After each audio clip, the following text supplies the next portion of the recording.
اس کے سامنے 99 گناہوں کے دفتر یعنی پیش کیے جائیں گے. جب وہ لڑی در لڑی کھلیں گے میرے نبی شاہ فرماتے ہیں اللہ تبارک و تعالیٰ اس شخص سے پوچھے گا کہ میرے بندے بتا آج تیرے جو یعنی نامہ اعمال جو کھل رہے ہیں میرے فرشتوں نے یہ نامہ اعمال میری بارگاہ میں جو پیش کیے ہیں اتنی لمبی چوڑی جو لسٹ پیش کی گئی ہے کیا فرشتوں نے کوئی اس میں کوئی کمی بیشی تو نہیں کی؟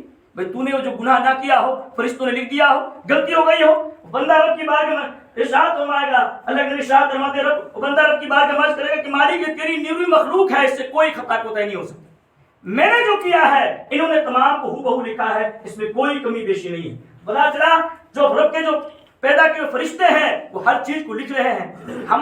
ہم نے پڑھا ہے ہمارے ہاتھوں سے چلے گئے ہیں لیکن ہمارے اس کی کوئی کاؤنٹنگ نہیں ہے لیکن رب نے ہمارا ایمان ہے کہ ایسے جو فرشتے پیدا کر رکھے ہیں ہماری پوری گنتی یعنی نوٹ ہو گئے ہمارے یعنی نامہ اعمال میں وہ پورے گنتی کے طور پر کلمے لکھ دیے گئے ہیں. بتاؤ ہم نے پتا بھی نہیں ہے لیکن فرشتوں نے ہو بہو تمام کو لکھ دیا ہے کہ فلاں بندے نے آج کی تاریخ میں فلاں مجلس کے اندر اتنے کلموں کو میری بارگاہ میں پیش فرمایا. پتا چلا وہ فرشتے رب کی بارگاہ میں یعنی ہماری بروز قیامت گواہی دیں گے. میرے نبی شاہ فرماتے ہیں جو آدمی برابر نیک کام کرتا ہے نوری مخلوق اللہ کی بارگاہ اس کے لیے یعنی دعا استغفار کرتی ہے. میرے نبی شاہ فرماتے ہیں جو آدمی برابر جمعے کی نماز پڑھتا ہے وہ دعا کیسے کرتے ہیں؟ آدمی برابر جمعے کی نماز پڑھتا ہے جمعہ کا دن جو ہوتا ہے اللہ کے حکم سے فرشتے یعنی مسجد کے دروازے پر کھڑے ہو جاتے ہیں اور جو آدمی پہلے آتا ہے اس کو پہلے طریقے سے لکھتے ہیں. علماء نے آپ کو بارہ بتایا بھی بھائی کسی کو اونٹ کا ثواب ملتا ہے کسی کو بکرے کا ثواب ملتا ہے کسی کو مرغی کے برابر ثواب ملتا ہے کسی کو مرغی کے انڈے کے برابر ثواب ملتا ہے. فرشتے جب خطبہ ہوتا ہے اور خطبہ امام جو ختم کر دیتا ہے تو رجسٹر کو بند کر لیتے ہیں. وہ اب دوسرے دن جمعہ ہوتا ہے یعنی آنے والا جو جمعہ ہے پھر وہی کو لکھتے ہیں اگر کوئی آدمی 3-4 جمعہ لگاتار آئے اور پھر اس کو غیر حاضر ہو تو جب وہ جمعہ کے بعد فرشتے اپنے رجسٹر کھولتے ہیں دیکھتے ہیں بھائی فلاں آدمی روزانہ ہر جمعے کو آتا تھا آج وہ کیوں نہیں آیا ہے تو فرشتے رب کی بارگاہ میں دعا کرتے ہیں. کیسے دعا کرتے ہیں؟ اے اللہ اگر جو شخص ہر جمعے کو تیری بارگاہ میں حاضری دیتا ہے اگر آج وہ نہیں آیا ہے اگر بیمار ہے تو اس کو شفا عطا فرما. اے پروردگار کوئی بھی دقت اس کو ہے اس کو تو یعنی شفا عطا فرما. اے مالک و مولا اگر اس کی زندگی دنیا سے ختم ہو چکی ہے تو اس کو جنت میں تو اعلیٰ سے اعلیٰ مقام عطا فرما.